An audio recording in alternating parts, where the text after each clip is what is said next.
Welcome to the Nerd Party.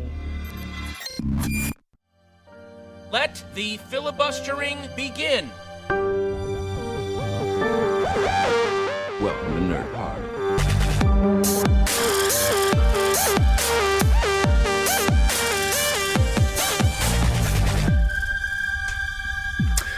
Hello, I'm Dallas King, captain of the Millennium Filibuster, here on the Nerd Party, the podcast that made the Kessel Run in less than 12 parsecs. Today I'm joined by the most wretched hive of scum and villainy, so I must be cautious when introducing first a man who is into his droids even more than Lando Calrissian. It's Ceti Alpha 3's Darren Moser. How are you?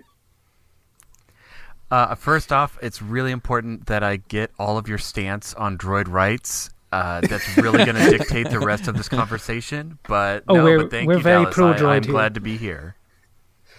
Excellent. Joining him is everyone's favourite scruffy-looking nerf herder. It's missing frame Shawn Eastridge. That's great. So as far as my stance on robot rights, I'm cool, Darren. However you choose to relate to your droids, I approve. I think if there's anything this movie taught me, I need to be more accepting of people's stances on that. Excellent. And finally, he may have lost control of today's podcast in a game of sabacc, but he still looks great for 190 years old. It's Lee Hutchison. How are you, Lee? Yeah, I'm good. I always love your introductions. I'm going to make sure that I'm definitely going to make sure you're now the full host of Filibuster. I'm happy to be the standby guy. I'm happy to be the co-pilot. The episode is all downhill from that. Absolutely, yeah. I haven't got anything written down after this, so it's fine. So if you haven't already figured out by now, we're going to be talking about Solo, a Star Wars movie, in a group chat, not a solo chat. So we're going to talk about the film's troubled journey to the screen, a movie that the odds were against, but will it be a case of never tell me the odds, or I've got a bad feeling about this? Let's find out. But first of all, let's go to Darren, because he was actually on the red carpet at the Han Solo premiere. So Darren, can you tell us all about that special day? Oh, you flatter me. You flatter me. But yes, no, through a great chance of friendship and the stars aligning, I got an invite from Lucasfilm to attend the May 9th Hollywood red carpet premiere of Solo, mostly because I had spent the previous 3 months constructing my own costume of L337, the Lando's co-pilot droid from this movie. And as yet, I think I'm the only one who has constructed a costume of this droid. But through great lack of sleep and the final con crunch hours, I was able to finish it in time. And oh my gosh, it was an amazing experience. They treated us really well. Lucasfilm always treats the fans really well. And they had a lot of us in their kind of fan pen, is what they call it, with the where all the fans are reclamated, and a lot of different costumes, a lot of people in Lando and Han and Kira, lots of them. And myself and a Chewbacca were there, and we basically had our own little kind of photo area right next to it, and all of the stars were like, oh, well, there's Chewbacca, let's go take a picture. Oh, look, there's L3, let's take another picture. And I think the highlights would have to be meeting Phoebe Waller-Bridge, the actress who played that character. And I think it was kind of a surreal moment for her, as this isn't just another movie. This is a Star Wars movie, and this is what happens when you're in a Star Wars movie. People make your costume, and welcome to the jungle. And so that was a great moment. I also got to meet Glenn Dillon and David Crossman, who are the costume designers who did costumes for Solo as well as Rogue One. And so they were the ones who actually designed L3. And so, I met the two parts of the makers that created that character. And then it was just fun being with friends. And so after the red carpet, we got to go into the which theater was? There's like 3 theaters showing it, but we went into the Dolby Theater, formerly the Kodak Theater, where the Oscars are held, and got to see it intermixed with fan and star alike. And then a small after party, which is like all after parties, where it's just a giant convention room, and you're trying to rub elbows, but more looking at the giant Millennium Falcon made out of Solo cups in the middle of the auditorium. But yeah, it was an amazing night, only followed up by a lot of my costume friends, we went out to the Chinese theater for the opening of Solo, the actual opening on the 25th. And that was a lot of fun because, Star Wars just has a history with the Chinese theaters where it first opened 41 years ago in 1977. And we had a lot of fun working with the line and all the fans who were ready to see it after we'd all kept our mouths shut for 2 weeks trying to not spoil what we had been gifted beforehand. Amazing, yeah. Something that's actually always sort of fascinated me is like, how do you go about constructing a costume like that for a film where the character's only sort of been in the trailers and stuff like that, and we don't know a huge amount about? How do you start your construction process? Well, this was kind of my second large costume from Star Wars. My first was a puppet I made of K2SO from Rogue One, and that took about a year. L3 took me about 3 months, and part of that was it not being my first rodeo helped in the confidence area, but my sources were the trailers, and what kind of greenlit it for me was in the first trailer we did see a head-to-toe shot of her, and that gave me the gumption to be like, this is possible. Whereas with K2, we didn't see his whole body for many, many months. So it was the trailer. It was the 2 Topps cards. Topps always releases a good series of Star Wars cards, trading cards, all around the movie. And there were 2 cards of L3, like a 3/4 view and a straight-on view that were head to toe, and had beautiful detail. And then the Funko Pop was my third source as far as what the back of the character looked like, because none of the shots showed her back at least clear enough for me to see. And yeah, so off of those 3 sources, I started fabricating her out of foam. It's a great medium that a lot of costumers use for like armor or other things. It's very cheap and it's lightweight.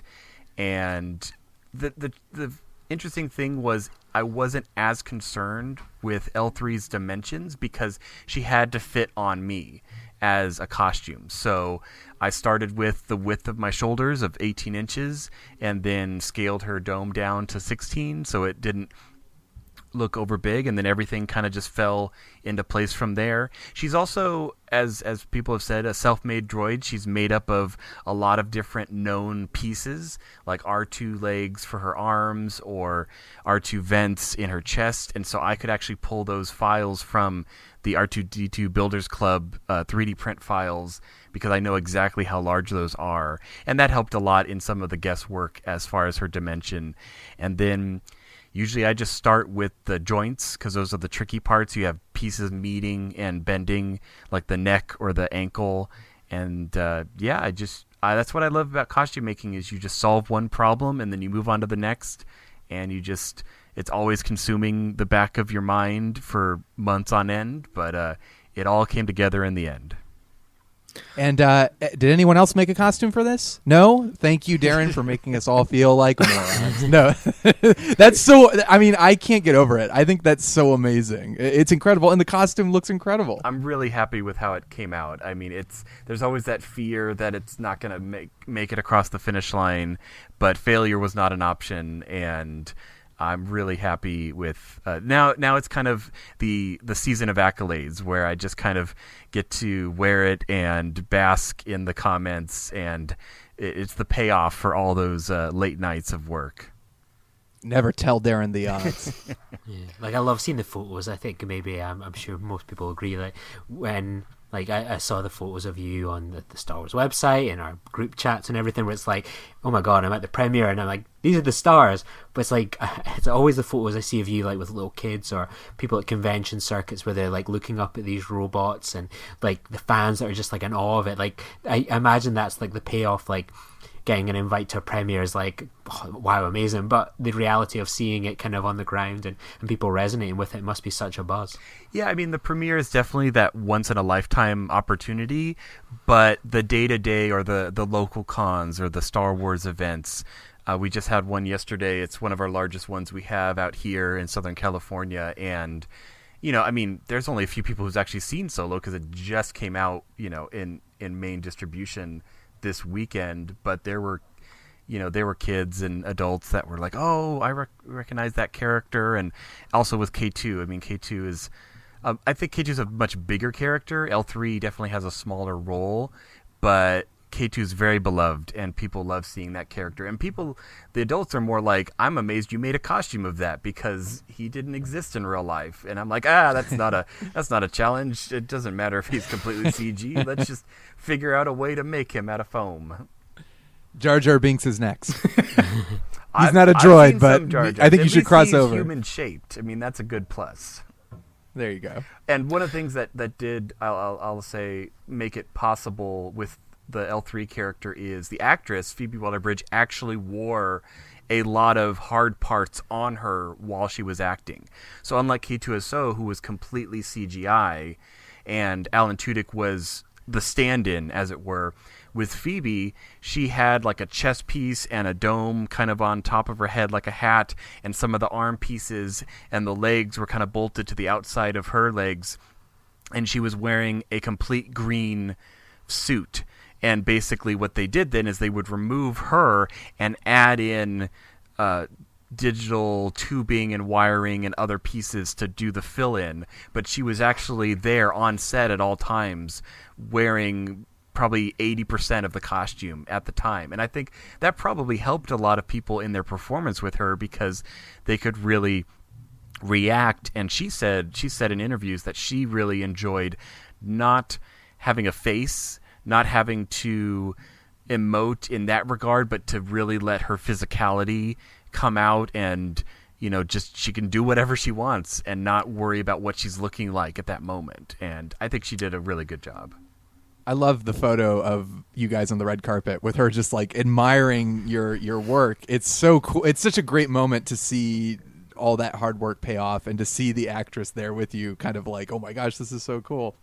Yeah, that was my one bucket list on the carpet. I'm like, please don't let Phoebe pass me by, because that would be a shame for us all. But yeah, that should be a you should write that song, like don't let Phoebe pass me by, like something like a Beatles song. L3 is not a singer. I don't know if you didn't know that, but now we know. Yeah, did Lando try and make a pass at you on the red carpet? Or? So I did see Donald Glover about halfway across the aisle, and while he didn't come over, we did make eye contact, and I did hear him say, like, L3, what are you doing here? And then he kind of like nodded, and he had his next area to go to. But yeah, I think my two other highest photos besides the ones with Phoebe and with Glenn Dillon, where I did get a photo with Chewie and Ron Howard, the director, for a moment, and that was cool, and also Paul Bettany, who played the villainous Voss.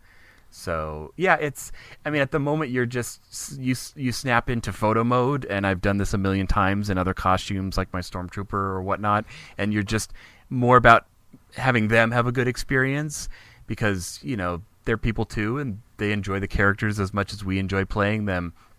But it was kind. Phoebe did sign my Funko Pop, as it's one of the few pieces of memorabilia that's available of her character right now. But yeah, it was a nice moment. I was very glad that she got to come over on the carpet, even though she couldn't see my face. But you could see that moment kind of dawning on her, where she's like, I'm standing next to my character. This is odd because I'm usually the character, and again, it's like, welcome to Star Wars. This is what it's like.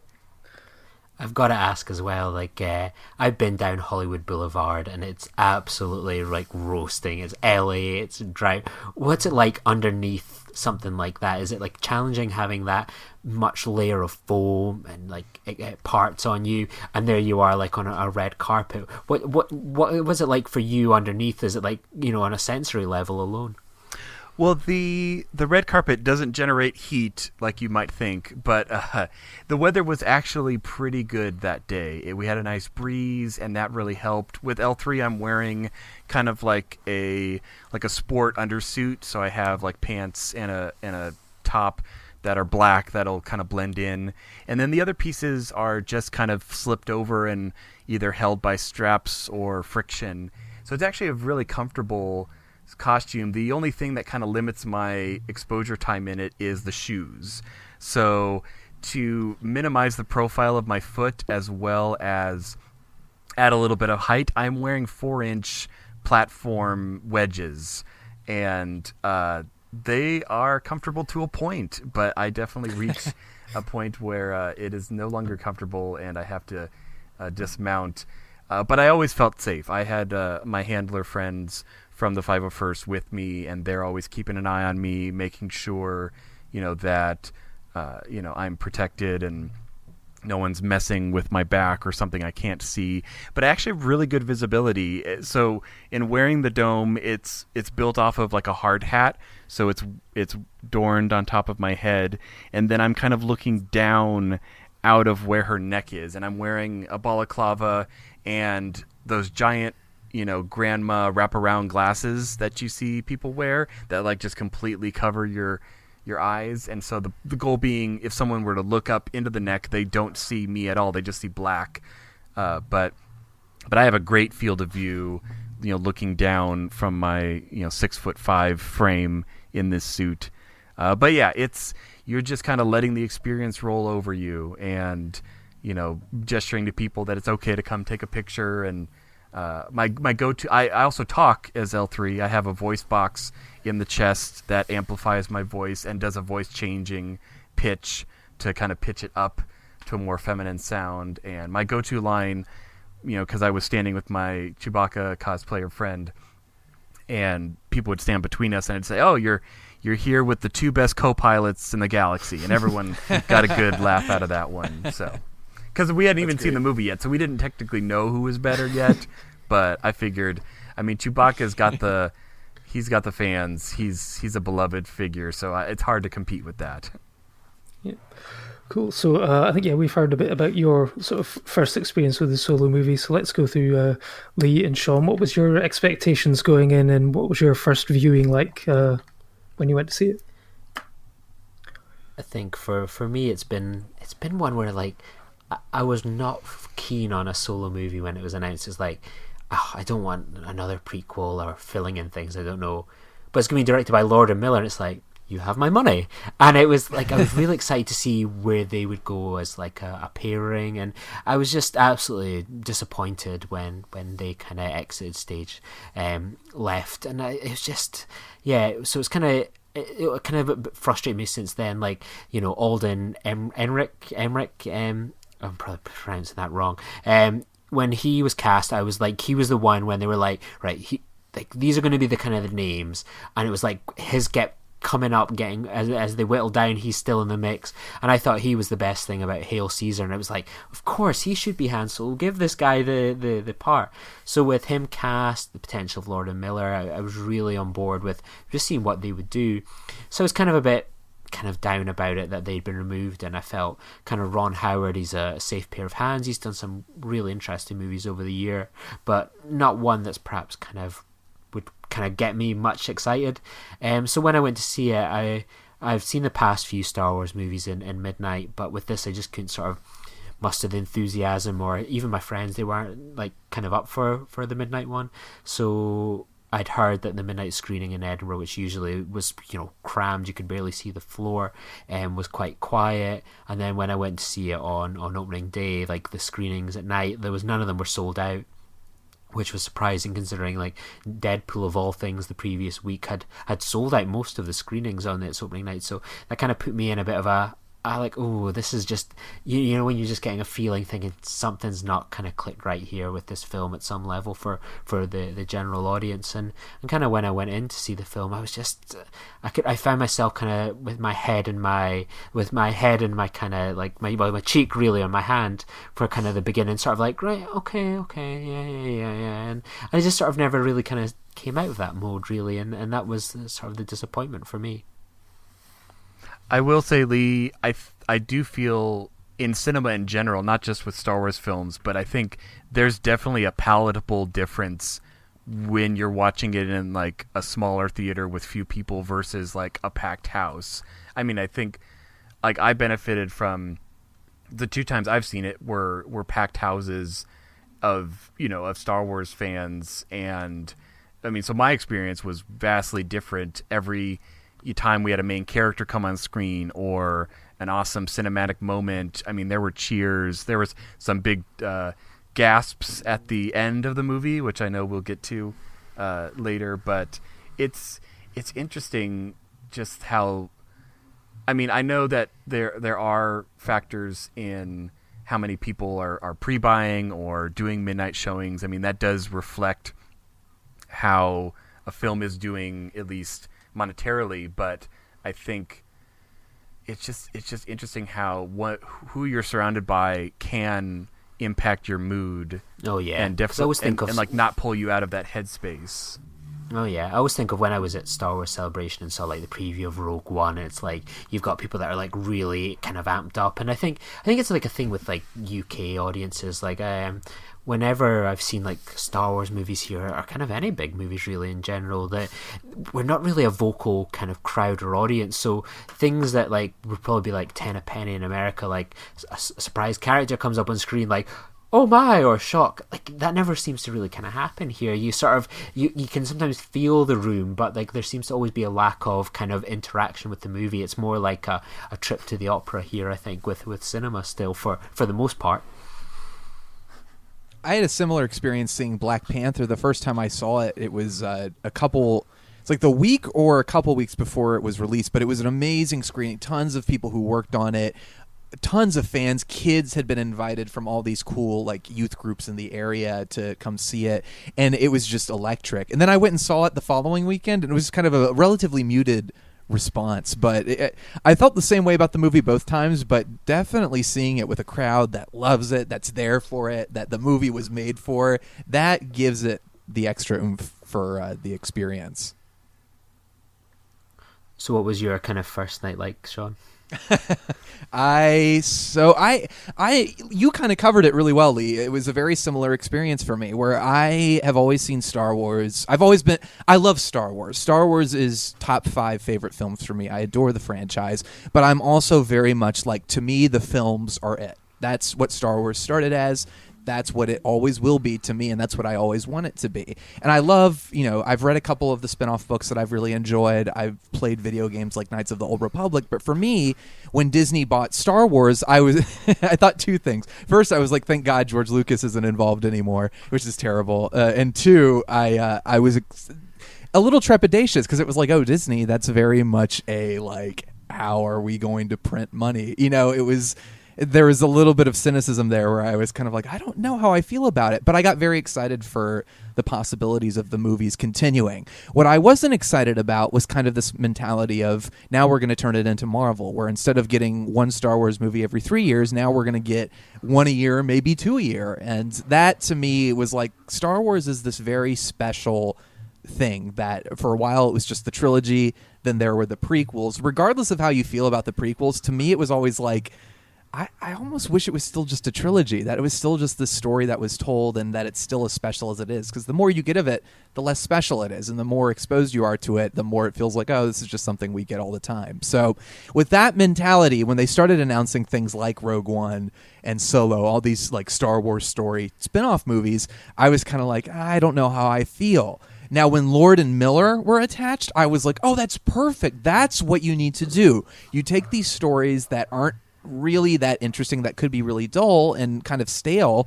and you give them to kind of crazy creative filmmakers who have proven they can take kind of like, the Lego movie is about the least interesting idea for a movie. I can see like Warner Brothers saying, we have the rights to the Legos, let's make a cash in for that. But Lord and Miller come in and make it this extremely moving, funny, and heartfelt, memorable experience. Same thing with the 21 Jump Street movies. Terrible idea. A TV show I don't think anyone who even enjoys it would say is good. And then they come in and make two of the best comedies of all time. Just their creativity, their level of fun and enthusiasm. I was like, that's exactly the type of thing that a corporate product like Solo needs.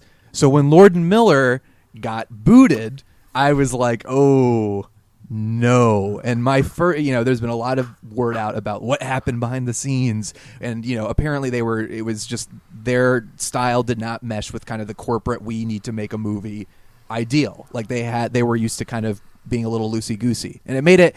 I understand the mindset behind it, but my first thought was like, whatever change they're making, they took the opportunity for this to be special and are turning it into another cog in a corporate machine. And like you guys, I think Rod Howard's a great director. He's made some of the best movies I've ever seen. But it was just when they announced him, it was like, okay, it's going right back where it needs to be to kind of like paint by numbers and things like that. And my enthusiasm level from that point on was kind of like, God. And the trailers didn't really do anything for me. But I wanted to like it. I wasn't one of these people. There were a lot of people out there who were saying, oh, so this is going to suck. It's going to be terrible. And I was like, well, I liked Alden and Hail Caesar.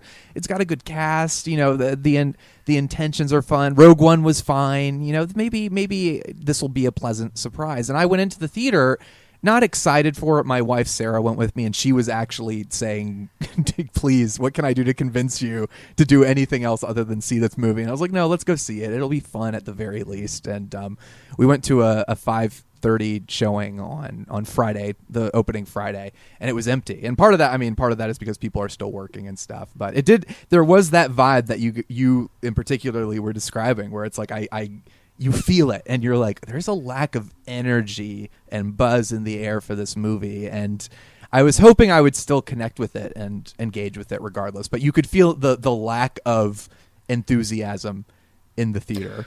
Yeah, no, I think I sort of experienced something similar. I went to the midnight screening.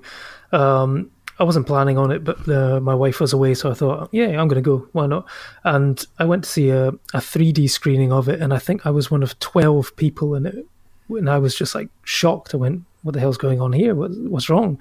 And then so I did a bit of digging, and it turned out like the 2D version had about a good 150 people in it.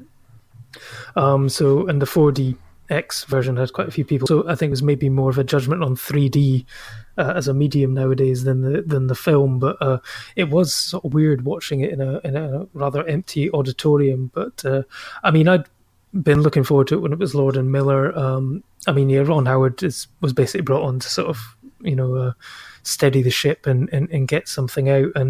But I tried to go in with an open mind, because there was all this sort of backlash against Rogue One when they were talking about reshoots and stuff, and I thought Rogue One was a great film, and I really love what they did. Part of me would still want to see the other version out there. I'd like to see the alternative third act. But I went in and I think I enjoyed it when it was happening. But for me, I think my biggest issue with it was the sort of the decision to basically explain every single plot point around Han Solo about the dice, which have suddenly become really important in the saga, where it's like the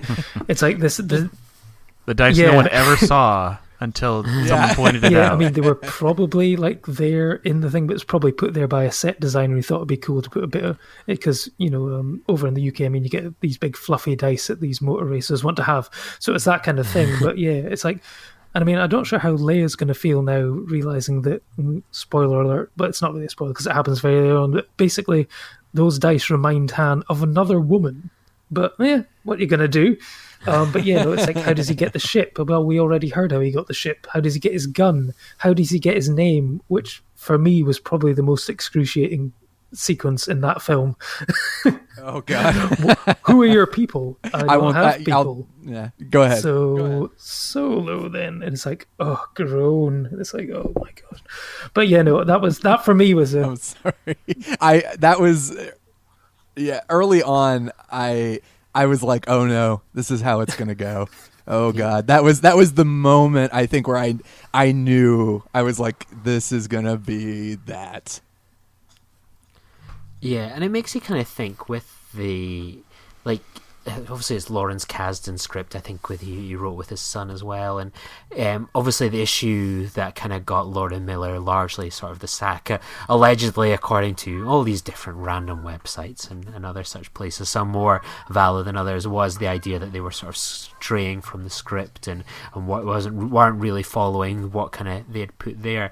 And I'd be kind of curious to see sort of kind of that divergence. It seems to be like the odd hill to die on, that like we want this script exactly brought to life. So like it seems, I just feel that with Ron Howard, that there's only so much you sort of can do with this sort of script, and if you come in and basically told these people try to go off script here, then you're immediately limited to, you've got to stick to all these things. And I think with things like the sort of the Lego Movie and the 22 and 21 Jump Street, like these are existing properties that people have so much conceptions of and have ideas in their head, and I think that you can imagine them sort of taking the basis of going, right, here's Han Solo, right, we're going to go make an adventure in and around that. And I was disappointed that wasn't what we kind of got, that the script was so precious, which I just don't understand why the script just doesn't feel worth fighting for, perhaps. But obviously Kasdan and Kennedy certainly felt differently. And it could have been that this was already in, I mean, I'm pretty sure I've heard that it was in development before even the Disney sale.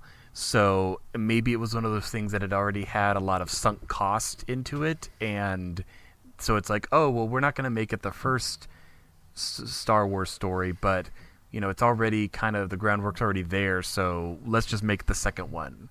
And I kind of agree with what you were saying, just that, or sorry, so I should clarify. Shawn, I agree with you saying, Shawn, that I think they after this movie and after episode 9 ends, you know, that's where it's going to be interesting to see the course that Star Wars takes, because I still feel like we're in this transition period that's probably going to last a decade, but it's going to be interesting to see, and I think we will get to the other side of it, but it might be a bumpy ride. It's tough right now because of the fact that Marvel has paved this insane way to make money. They're like, we did it. We're making billions of dollars with each. It's insane. An Iron Man movie, nobody would have thought that would have been a moneymaker. An Avengers movie, no one thought was going to make over $1 billion. You know, they did it though. They paved the way. And unfortunately, right now, even Star Wars is looking at that template and saying, how can we use that to make money for ourselves? And I don't think that's a smart idea. It didn't work for DC or Warner Brothers, and it's because you betray what makes your franchise special when you start to say, how can we apply another franchise to it? What makes Marvel special is that nobody's done this before. Marvel's done it. They're doing it. Their characters and their world allows for them to do it, but that doesn't necessarily translate to every single other franchise. And I think Solo, the reaction to it, just the general reaction, it's gotten, I mean, it skews positive on Rotten Tomatoes. It's technically fresh with a 71%, but that's not glowing, especially compared to the last couple Star Wars movies. Even Rogue One had I think an 84%, but especially with its opening weekend, it's very lukewarm, and it's starting to look like it's not going to make a profit for Disney. And I think it's because of that. I think people are telling Disney, subconsciously or not, that they don't want every franchise to be Marvel. Marvel is Marvel. Star Wars needs to be Star Wars. And if they're going to do something like that, they need to figure out what's going to work for them. And Solo may be the sacrificial lamb, as it were, that right. becomes the turning point to get that message across. Like, I don't want it to be the sacrificial lamb that bears that burden. I mean, it's been a matter of 20-something weeks since we had a Star Wars movie. I mean, we just had The Last Jedi, a super divisive, splitting opinion film, and now here's another film that, like you said, the first word out of a lot of people's mouths were, well, I don't need that story. You know, and if that's your starting point, you're just crawling back up. I think this has almost become the worry that I anticipated. I always remember where I was when I found out that they weren't going to make they were going to, Disney had bought Star Wars. I remember being at a concert, and it came through my phone. I was like, oh wow, that's a thing. And it's just okay. And then it was they're going to be a movie every single year, and it's Star Wars is one of those things, whether you like the prequels or the originals or anything in between, it was always a special event to go see a Star Wars movie when it was released back in the cinemas in the 90s. You know, if you've seen Star Wars, you've most likely seen it on a TV, and then it burst onto the movie screen and stuff like that. And I'm the same as you, Shawn. I've got no real vested interest in the TVs or the books. It's the films is where it's at for me. So every kind of year, like there's this movie and stuff. It's like, okay, right, here we go. And I think it's the fact that it's been in such a small world. It's like, this doesn't feel special. Like, you have an entire universe. Go nuts. Make whatever you want, wherever you want. Like, I'm all on board for them making like a heist movie or like a war movie, all these sorts of things. But it's just when it's like familiar tropes, like it's stormtroopers and Death Stars. It's like, okay, right, I kind of know where this is going. Right, it's a young Han Solo movie. It's like, well, I didn't really want to know that or need to know that, and I see where he's going. I just want to see like an original movie where it's like, it's a heist movie in the Star Wars universe with some of the tropes, but it involves no one you know. And you know what, it might be a smaller budget movie, it might be a slightly bigger budget movie, but just go out there and be brave, be exciting. So this was always sort of the worry I had, that this would happen. Like, people would be like, oh, it's another Star Wars movie, I'll get it next time. Like, that's undoes a lot of what Star Wars is in my eyes. And I don't say that as like a big Star Wars fan, but just as a fan. So yeah, I think... Oh, go ahead, Dallas. I think Disney are in a very awkward position at the moment because, Force Awakens comes out and it does record business because, we haven't had a decent Star Wars film for a long, long time. So people wanted to see something new. But then people started to complain that, they're just actually remaking A New Hope. We want something different. And then Rian Johnson comes out with The Last Jedi, which I thought was fantastic. And he basically gives them something different, says, yeah, that stuff they set up in Force Awakens, I'm going to forget that and I'm going to do my own thing. And then suddenly everyone's like, oh, I can't believe he's done this. We want something which feels like Star Wars. And then they bring out Han Solo, which is a film which kind of feels like Star Wars, but is slightly unnecessary because, like, for me, when Han Solo, that opening scene in the cantina, that tells you everything you need to know about him. You know what kind of a guy he is, shooting Greedo first, which he did in the original version. You kind of know that what he's about, where he's from and stuff like that. So it's an odd one where if they try to pander to the fans, it's like you've got almost two sets of fans of people saying we want something new and people saying we only want stuff that relates back to the original series. So I don't know where they go from here. And it's a really awkward one for them, I think. Yeah, it's tough because I don't know if I necessarily agree with what Lee's saying. I think when I think of Star Wars, when I think of the universe, I do think of the possibilities, but I also think very specifically about Luke's story and Han's story, and it felt very complete.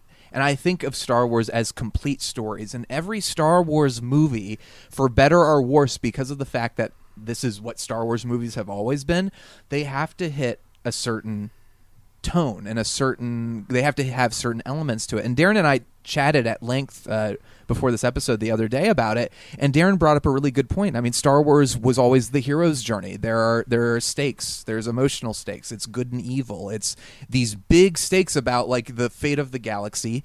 And that's always been the case. No matter how you feel about the prequel trilogy, that was a similar thing where you have this very specific group of characters. You have the stakes of good versus evil. Whether or not you agree that it was executed as well as it should have been, it still follows a similar template. The new trilogy is doing the same thing. Some might argue that The Last Jedi is kind of, where is it going from here?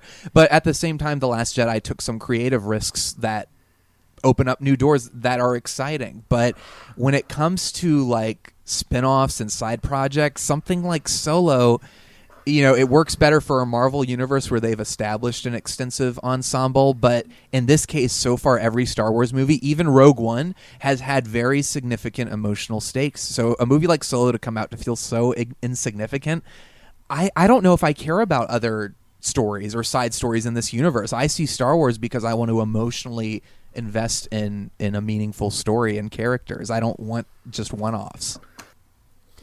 I think it's almost I think it's also one of the big issues is, and I think it can only potentially get worse, is like there's certain things where like Solo certainly maybe has contributed to perhaps its own sacrifices we mentioned with the way the box office has gone and perhaps enthusiasm. But I think this is kind of a larger problem for Disney. It's like if you're going to own all these different strands of Star Wars, Marvel, potentially Fox Searchlight, all these different things. Like, you're going to end up, like, they always have this joke thing where it's like, Disney are going to own the box office. Well, you can own the box office, but your competition is going to become yourself. That we had, like, only another Star Wars movie a few months ago.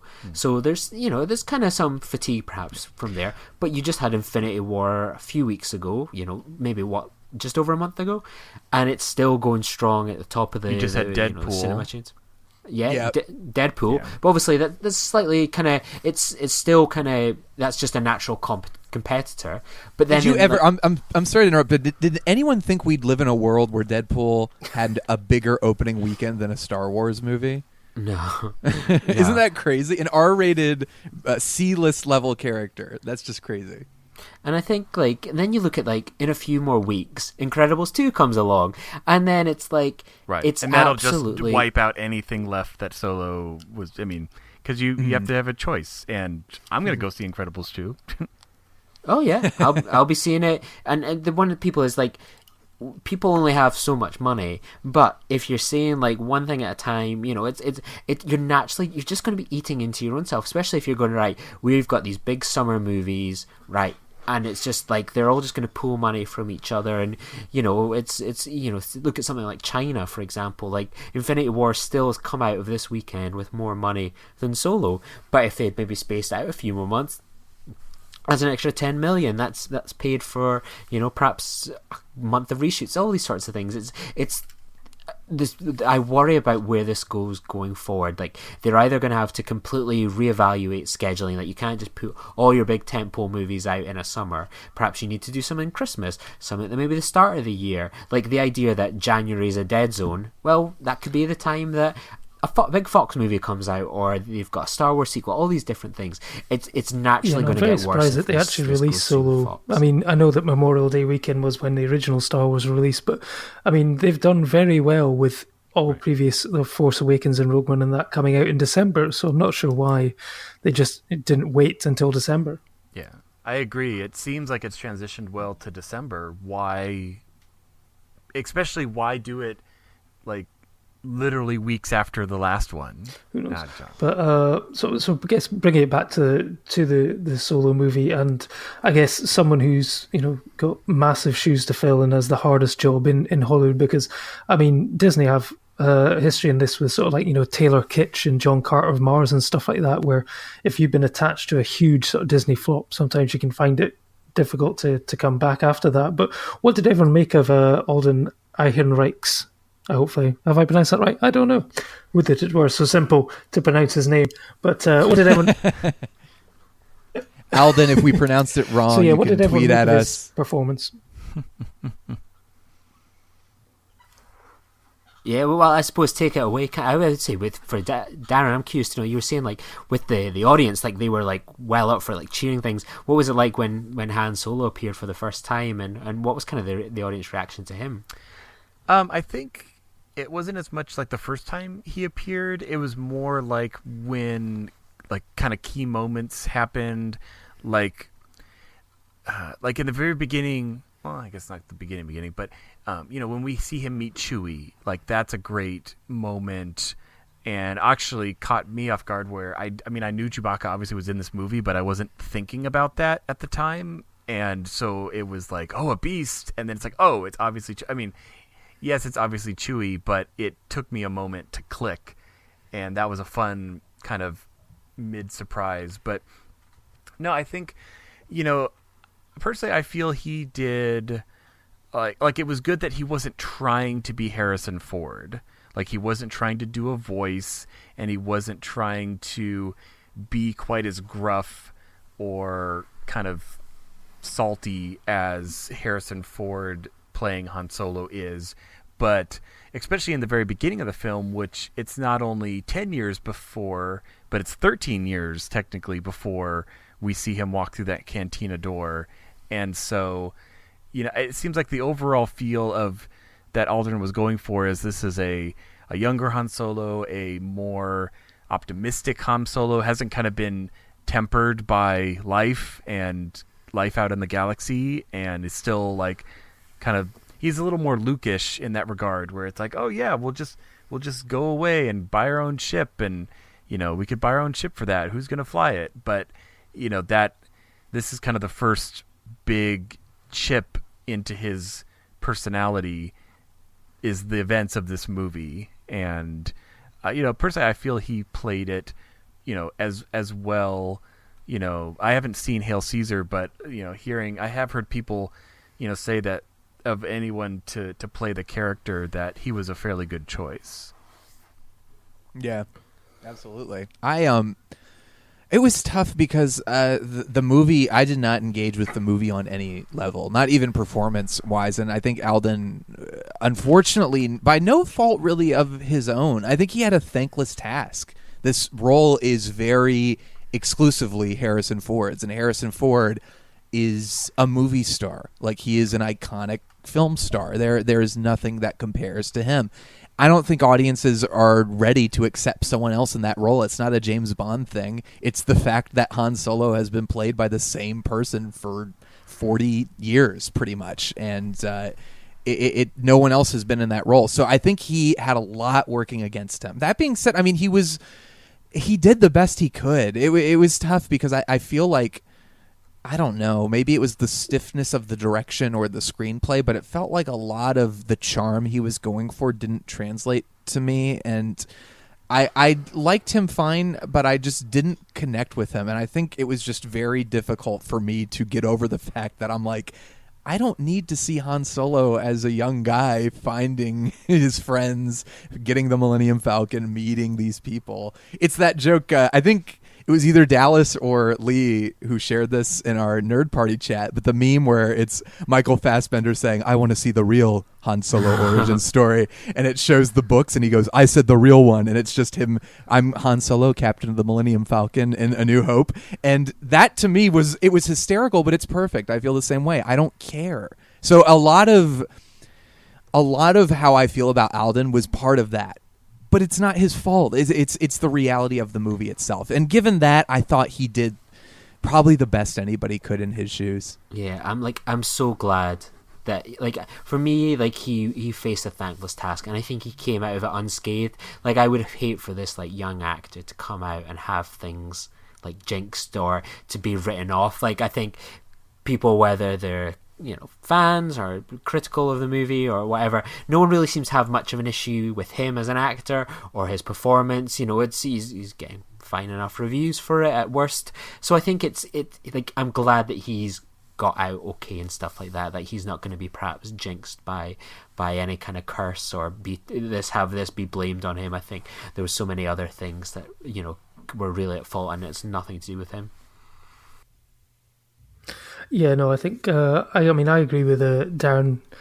I agree with Darren. I mean, when the first time that I saw him in the opening scene, he came across more like a Luke type of character with the sort of wanting to get off world thing and everything like that.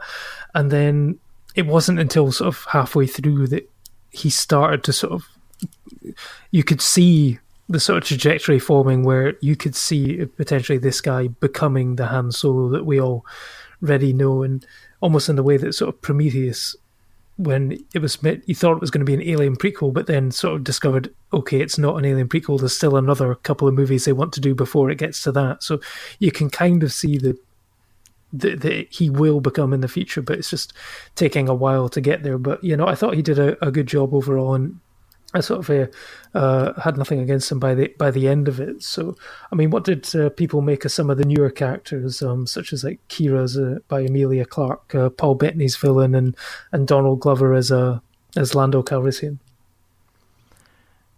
I think Donald is the most universally, everything I've heard about people talking about Donald was he was perfectly cast and he did a great job. I haven't heard a single person who did not like his portrayal as Lando, and he may have had the easier role because Lando's the side character. I mean, he's still a main part in Star Wars and all of that, but he's not one of the three. I mean, Han was one of the three in A New Hope, but I think I think he nailed it. I think you almost benefit more if you had made a Lando story rather than Solo. It's just Lando is a little bit more Han Solo and Harrison Ford, that's untouchable. Lando, and this is not a knock against Billy D. Williams, who is amazing, but from the sheer fact that Lando is not the main character of the Star Wars trilogy and Han Solo is one of those main people, you have more room to explore that character. You don't know as much. You almost get away with it more if you make a Lando movie rather than a Solo movie. And I'll agree. I love Donald Glover. I think he's a great actor, and watching him in Atlanta, the guy's incredible. He's a writer, he's a director, he's an actor. I mean, he does hip hop. He's amazing. I immediately felt a sense of relief when I saw him on screen, because I was like, oh my God, it's somebody behaving like a human being with charm, and they have actual emotion. And beyond just seeing him as Lando and being excited to see that, the fact that he did the voice, hello, what have we here? He had that voice. I wasn't expecting that, and that was a pleasant surprise too. As for the rest of the cast, I couldn't care less about them. I could not care less. Emilia Clarke actually didn't bother me. I know she bothered a lot of people a lot, and she typically does bother me. Like, I didn't like her in Terminator Genesis, but here it was fine. What's the actress's name? Phoebe Waller-Bridge.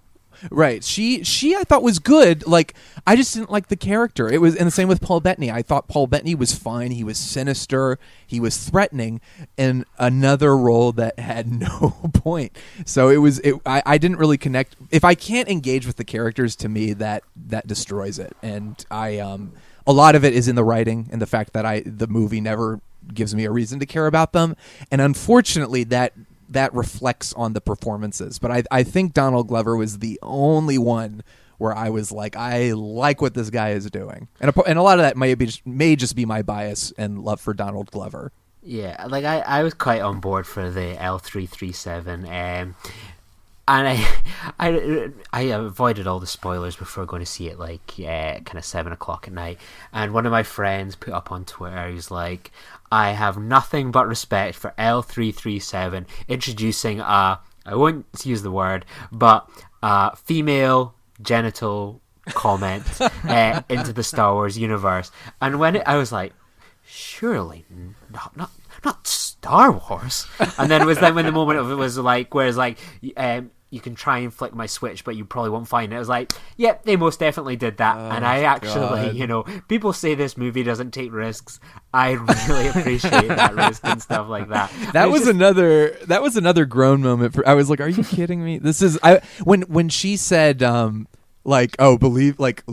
me, we have, to Emilia Clarke. I was like, is this a joke? Like, is it supposed to be a joke that like Lando had sex with a robot? I was like, this is not working on any level. I don't know who this joke is aimed for. Kids? This movie is targeted for children. They're not going to get it. For me, I was like, this is just weird and uncomfortable. Yeah, I thought it was. I went with it. It was like, that's what it would have been for Lando as well. Yeah, I mean, obviously, I enjoyed the character, as I was probably pre-invested in the character a little bit by the time I actually saw them. Just a little. But no, I think overall, I like the fact that she brought something that was different to a droid than what we'd seen. I mean, everything's kind of getting looser and looser.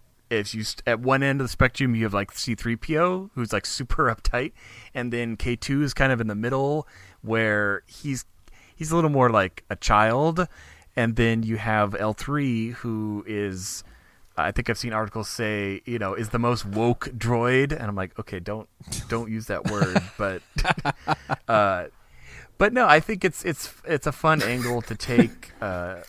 Just she's got a lot of great lines. Droid rights and things like that. And she's definitely a smaller character. I mean, she's still on the poster, but I think that's just because she's a droid. Like, she's the token droid almost, where it's a new Star Wars movie. We gotta have a new droid, and definitely smaller than L3. I don't have a feeling that she's gonna be as widely loved as K2 is, but again, that doesn't they're not really need to be compared. But I think it was an interesting take.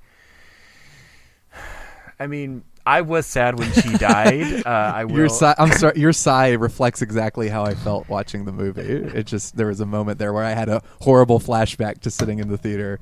But go ahead. I'm sorry. No, it's all right. But so I sorry. think, personally, as someone who's made several of these characters, I was sad when both of my droids I built have died in their respective films. I wasn't ready for that, but I think it was it was a good moment for Lando, and really kind of showed his sadness in that, and I think even more a sadness of losing the Falcon now, because now he's lost both of the things that he cared about to Han. And I in my headcanon, there's nothing to substantiate this, but in my headcanon, one of the reasons that he works with Lobot as his administrator in Cloud City is Lobot is kind of the opposite of L3 and is very quiet and mechanical and just personality-lessness, whereas to the point that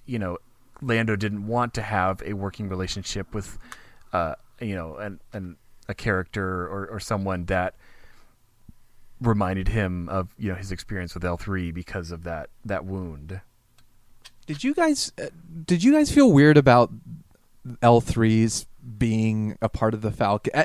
That felt weird to me. Like, it almost tainted the Falcon in a way. Not because I don't like L3, but it feels very upsetting in a way to be like, Lando has this connection with the ship beyond just the ship, and now Han's like, now it's mine. Ha ha ha. It felt like it tainted. Did anyone else feel that? I think I saw something on Twitter about someone who basically said that against her will they basically uploaded L3's consciousness, and she's now trapped within the Millennium Falcon for the rest of time, which is a really sort of sad Black Mirror type ending to her. Yeah, I didn't see it as negative. For me, it was more like this, kind of glimmer of this character's living on. Obviously, many people have spoken of the line in Empire Strikes Back where C-3PO is talking to the Falcon, and he says, I don't know where your computer learned to speak, but it's got the most peculiar dialect. Oh, that's true. And that's actually. And I've funny. even heard someone, which honestly, if they made it happen, I would probably stand up in my chair and shout. But someone, just did a fan thing of like, what if, because now Rey has the Falcon, decades later, and how funny would it be if all of a sudden L3 just starts talking to her and is like, yeah, I've been quiet for 40 years because I didn't really want to talk to those guys anymore, but you are interesting. Yet, but now let me tell you now something. that Solo's out, I think that would. That's like a 1 in a million chance. I think if they would actually do something like that, but I think that would be hilarious. What about for yourself, Dallas? What did you make of all these new characters? I liked L3. I liked the walk that she seemed to have. She seemed to have like a sort of sassy. It was almost like a T-Rex type of walk that she seemed to have with her legs. Yeah. I thought Paul Bettany was a bit sort of a wild card. I don't know if it was just me, because the 3D print I watched was really dark and muddy, but did his facial scars seem to flare up whenever he got angry, or was that just something they that did? They did. They flared. Kind of see. Angry. They did, yeah. Yeah, no, I thought that was it, but I couldn't really tell on the print. So yeah, no, I thought he was good, but a bit of a wild card there. I like Jon Favreau's cameo as Rio, the sort of four-armed sort of guy. But wait, that was Jon Favreau. Yeah, that was Jon Favreau. Jon Favreau was the he was he was Rio. What did everyone think of sort of Woody alien, Harrelson's Beckett? Whatever they call him. Yeah, I have a small story about Beckett. I was at a screening last year of Lost in London. I think it's now on Netflix or something like that. It's like a movie that is this the Woody Harrelson movie? Yeah, so he basically shot it over desperately a night. Wanted to see this movie. It's so good. It's definitely on some streaming service now, but it was shot over a night live in London as he kind of has an evening that just completely seems to fall apart. It's got Owen Wilson in it, being Owen Wilson, and it is really, really good. So he was giving this screening. He came along and did a Q&A, and it was like everyone knew a week later he was off to do Star Wars. He'd mentioned it, the Q&A. And then at the end, these usual Q&As, people just bugger off, never to be seen again. He was just so we're going to take some photos and have some selfies and stuff right now. And he just sat at the front of the screen and people just queued up. And I was like, oh my God, what do I say? Woody Harrelson. It was just like, as I was like, oh, thank you so much. Really enjoyed the film. And like, good luck with Star Wars. That was my line and stuff. So I managed to wish him well on the making of this movie. Yeah, I thought he was good in it. It was just a somewhat role. I think it probably comes back to a lot of the issues that I think, like, kind of as Dallas and Shawn were saying, that visually this film is so flat that it doesn't sort of, and maybe some of the direction that these actors are getting, everything's just that little bit muted, a bit more sedated. Whereas I think with some, like with characters like Woody Harrelson, with Han freaking Solo and Chewbacca, and you know, these characters are really vibrant, fully and exciting people, and I think they're just like, they just feel a bit sedated. It's like you're not playing to these actors' strengths, and I think that's a fault with the director there for sure. So I was really a bit kind of disappointed with that. Like, I felt like I was watching sort of like, my girlfriend's like on a Gilmore Girls like rewatch binge at the moment, and like the direction and sort of the acting style seems very much in line with that sort of televisual vibe. And I'm like, you've got these amazing big screen actors, you know, people that have been in Hail Caesar, you know, the actor who plays Chewbacca, Jonas, whatever his last name is, he's been in big screen movies. You've got these people, use them, make full use of them. And I just felt a bit frustrated as a Woody Harrelson fan with that. I would feel, yeah, as a Woody Harrelson fan, I was frustrated just because the scene where they're like at the fire, they're having the fire together, and I'm like, I don't know who any of you characters are. I don't like any of you. And when they're trying to create empathy for them, and like I guess like he has a relationship with Thandie Newton, is that her name? Yeah.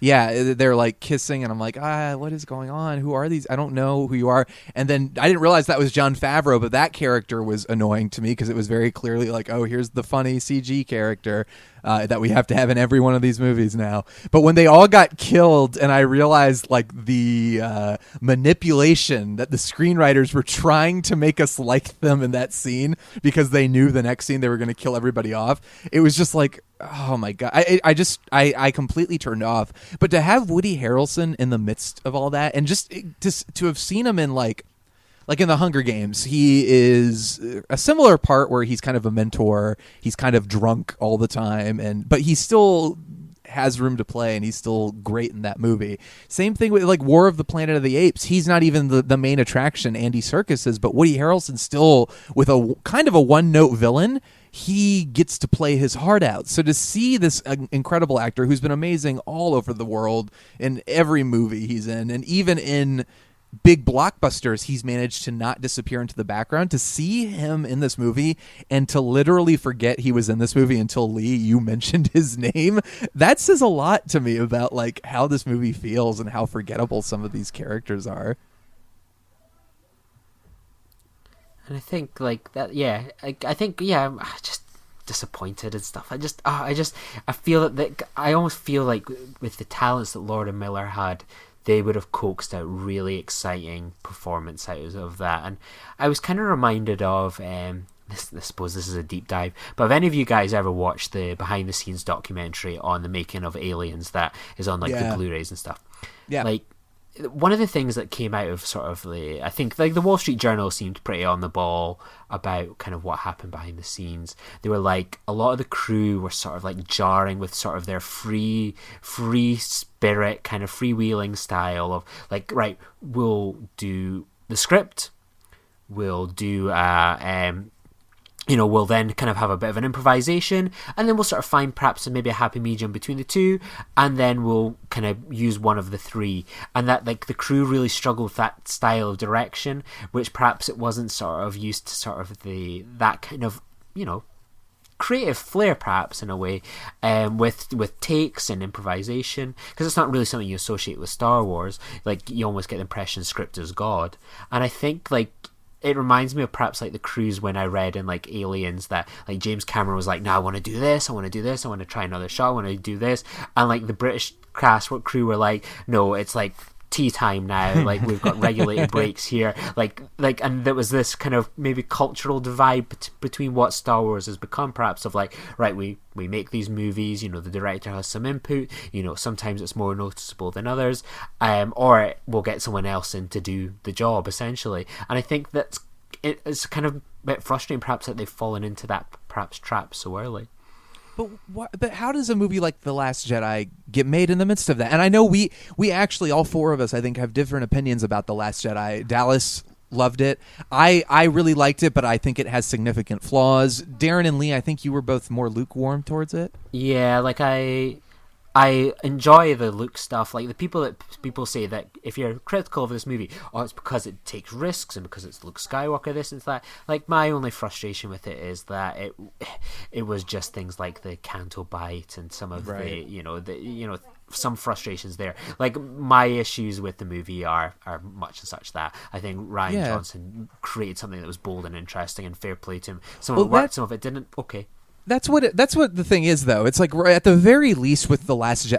I was talking with Sarah during Solo because that was my only way to get through the film. We kept making comments to each other, but I said, no matter how you feel about The Last Jedi, this movie makes it look so much better because at least The Last Jedi took creative risks and it did something different. And there are things that I have problems with, but it's not the creative risks. The stuff with Luke, the stuff with Snoke, I thought that was bold and it took the franchise in an interesting direction. But how can the same Kathleen Kennedy who allowed that stuff to happen then turn around on Lord and Miller and say, "Oh no, sorry, you guys are a little too out there. We can't do that." That's where the disconnect also speculation, though, because we do not know what. As far as we know, the Lord Miller cut could be atrocious. I mean, I'm not saying it was, but that's a complete blank that we don't know. Yeah, that very well could be, and maybe it was something where Lord and Miller were just flailing around, and I didn't realize that this was going to be credited to just Kasdan and his son for the script. But there was a moment where I turned to Sarah and I said, "I think what happened with this movie is Lord and Miller." I don't know if they wrote the original screenplay, they might have, but what probably happened is they probably got the script, they were like, "Oh, this sucks," and they panicked, and they were like, improvise everything, we have to do what we can to make this better. And in the past, they'd had very positive experiences with improvisation on set, so maybe to them, that was the only way they could save it, because I watched this movie, and there's not a single spontaneous moment, there's not a single, engaging, or moment that doesn't feel planted by a committee or a boardroom, going through a list of approvals. It feels very restrictive. And I feel like maybe Lord and Miller had that script and were like, "Oh God, we've got to," they just panicked. And maybe it did backfire on them and turned into a total mess that Ron Howard had to come in and fix.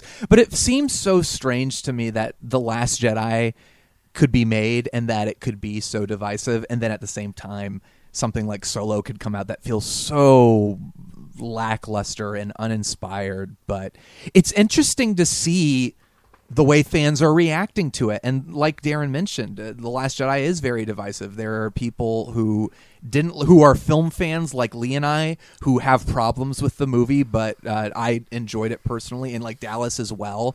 We tend to be more like cinemaphiles, and then there are Star Wars fans who are like, "How dare they change Luke, and how dare they do that?" And then there are people in the middle who are just like, "You know what? I liked it or I didn't like it based on these things." But it seems like a lot of people who didn't like The Last Jedi are enjoying Solo, and a lot of people who did like The Last Jedi are not enjoying Solo. So what is happening with this franchise? I'm wondering what you guys think about, like, the line is being drawn in the sand, and what do you think is going to happen as far as where Disney goes with this? Because I'll substantiate that data point. I mean, I wasn't as big a fan of The Last Jedi, and I liked Solo. So, I mean, right. It's so what, Darren? I know you and I have talked about it, but like, what do you think about that? Like, do you think how do you think this affects the franchise moving forward? I had a thought as when you were talking about how, like, for you, it's like it's just the films, which I get. Like, you know, that's the primary source. That's how Star Wars began,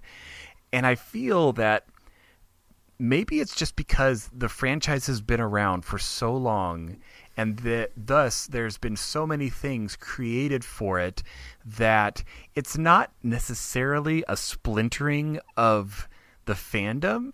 It's just the individual experience of a person with this franchise is so varied now. I mean, you have people like me where I love the films, and yeah, films, are kind of first, but I've also really enjoyed the last series of novels, and I've enjoyed the Clone Wars and Rebels TV show.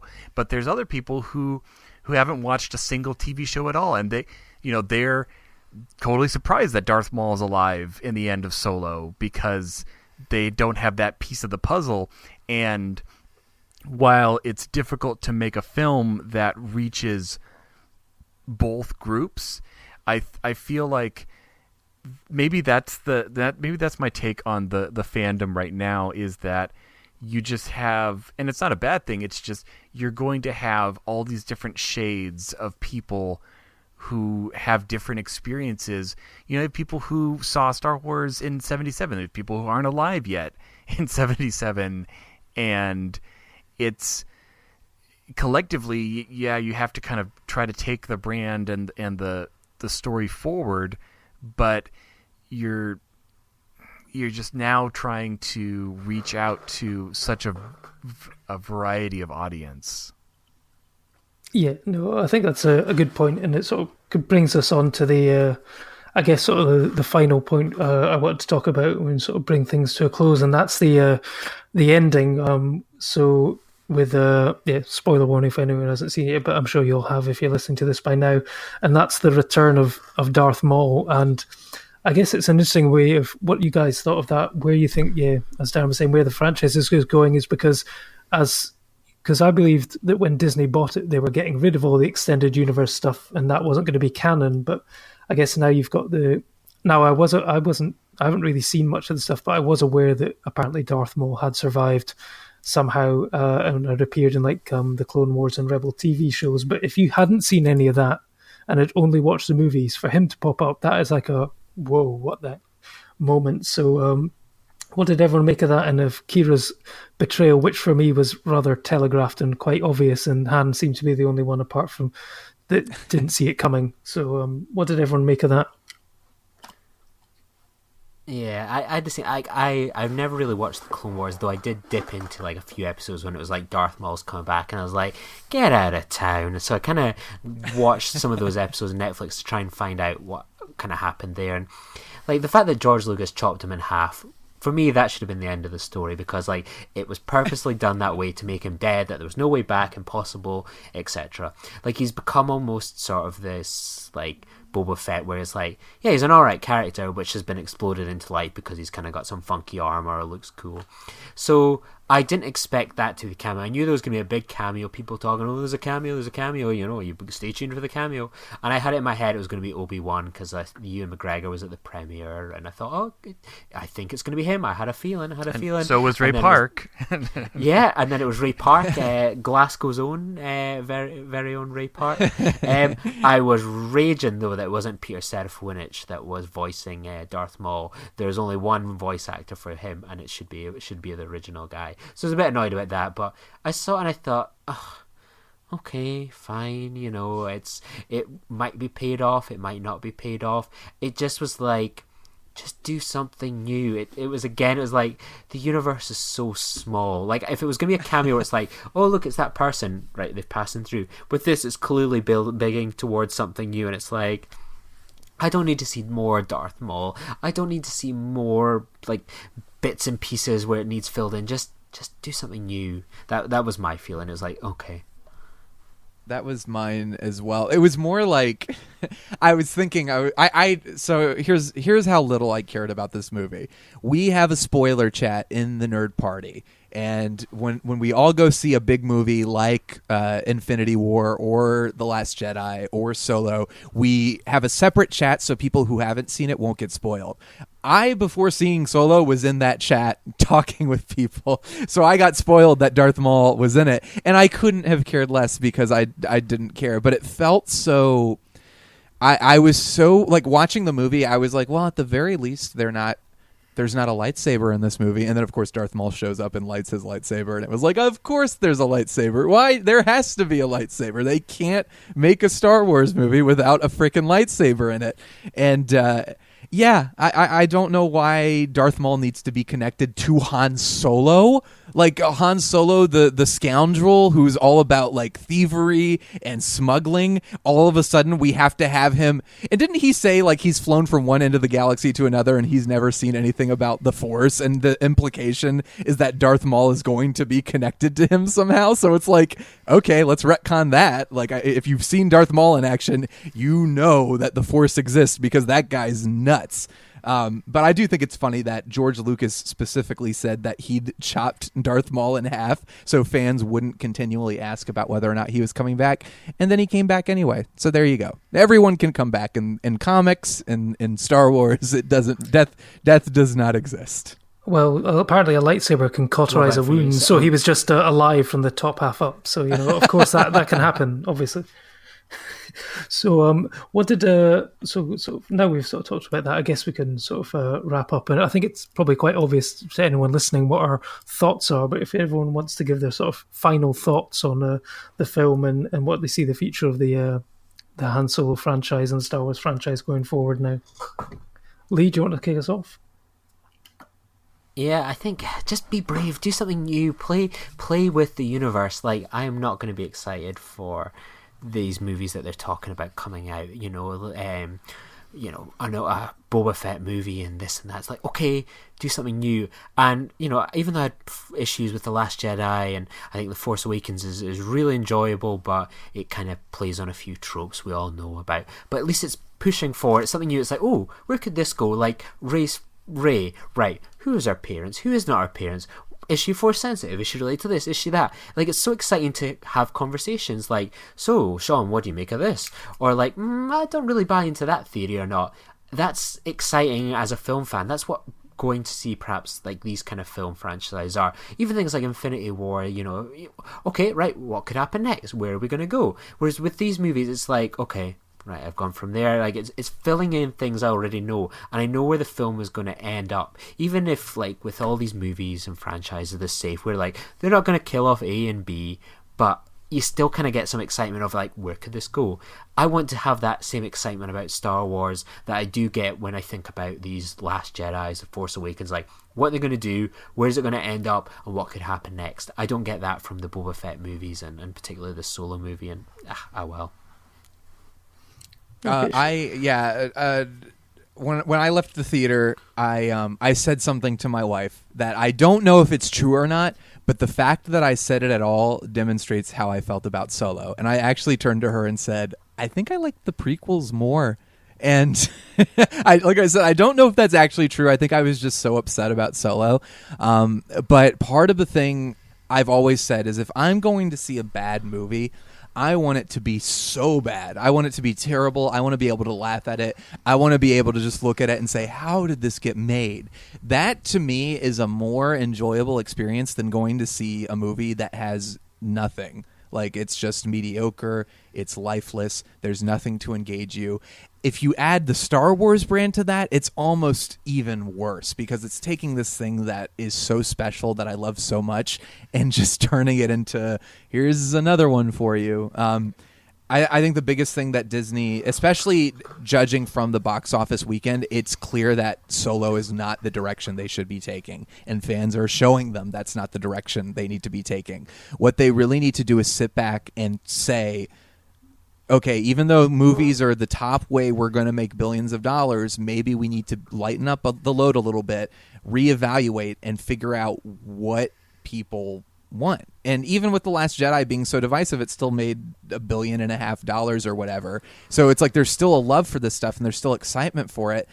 Personally, I think they need to just focus on telling the stories they need to tell and then using other mediums like television and video games to do these little side and spin-off stories. Because it just doesn't work. The Marvel format does not work for everything, and that's okay. You need to find out what works for this. I would rather Star Wars take the route of like James Bond or Mission Impossible, what it used to be, which is like we get one every 3 years, and that makes it special. When we get one every 5-6 months, it's no longer a special thing. It's just another one, and it makes it that much worse when one of them is mediocre. It hurts even more. But Yeah, I don't want to see anymore. I hope we don't see anymore, and I hope this gives a message, the lackluster performance of the movie, loud and clear to Disney, that they need to course correct. Cool. And Darren, what do you think? Darren, please just say something nice about this movie. Boy, I think everyone enjoyed the sabak scene. I think that was a fun, like it was like that cantina scene where you had all these crazy aliens and you had those crazy, like, I mean, the original names from the cantina aliens obviously came from the model makers who were just throwing things together, and you just to physically shoot a scene, you need to name something. So, but when you have names like Therm Scissor Punch and like, just these, but it's like you can see what they're doing. They're like, oh, we're going to make it that ridiculous because that's what they did in 77. And those were fun scenes where Han, is going up against Lando and everyone's like, oh, this is it. This is where he's going to win the Falcon because we know he wins the Falcon. Oh, actually, that's going to be another game. No, this one Han is going to lose. And Casino Royale style or whatever, gonna have to although a fun little bit I read about later is the ship that he supposedly had, the VX something or other, that class of ship is actually the same as the Ghost from Star Wars Rebels. So if you've seen Rebels, that's cool. That's the ship, which I'm like, that's a cool little tie-in. Again, one of those things that you don't need to know that information, but if you do, it's another little piece of the puzzle that's fun to experience. So, yeah, I think my top pieces were, I loved all of the Chewie parts. I love, Chewie, and getting airbrushed or air dried, flying with Han, and they're kind of chatting a bit about the future, and anytime we get more Chewbacca, even though he's always translated by Han, I always enjoy that parts, and let's start the droid revolution, and we'll see if we'll get another good droid or another at least interesting character in our next film. Because I think we need to move past BB-8. BB-8's great, and he's cute, and he sells a lot of action figures. But I need something else to costume, guys. I'm itching already. I need something new. Cool. Not practical for costume purposes. Yeah, no, for me, I mean, think about it. I mean, I think I enjoyed the film while I watched it. I just kind of felt that it was a completely unnecessary film to be made, but I did kind of have some fun while watching it.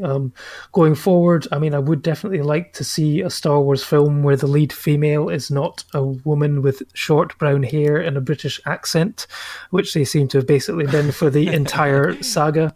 But I mean, part of me did wonder. It's like, if this film had done well, and basically the fact that Rogue One had done well, how long it would take for Disney to announce a sequel to both of those films called A New Hope, where it's set like 2 minutes after. But who knows, maybe that won't happen. But you never know. They might try and remake the entire trilogy again. It wouldn't put it past them. But thank you all for joining me on this solo podcast. I think it took slightly longer than 12 parsecs, but we've still done a very good job. So Darren, thank you for joining us. If people want to find you on the World Wide Web, how can they find you? Well, they can listen to me here on the Nerd Party talking about Star Trek, another Star franchise, with my co-host Philip and Daniel on Ceti Alpha 3 every week, except for last week. I think we missed one. But normally we have a lot of fun talking about another multi-year, decade-long franchise in the stars. But they can also find me online on my website, drsci-fi.com, or Twitter, Instagram, or Twitch. Cool. Shawn, thanks for joining us. And where can people find you?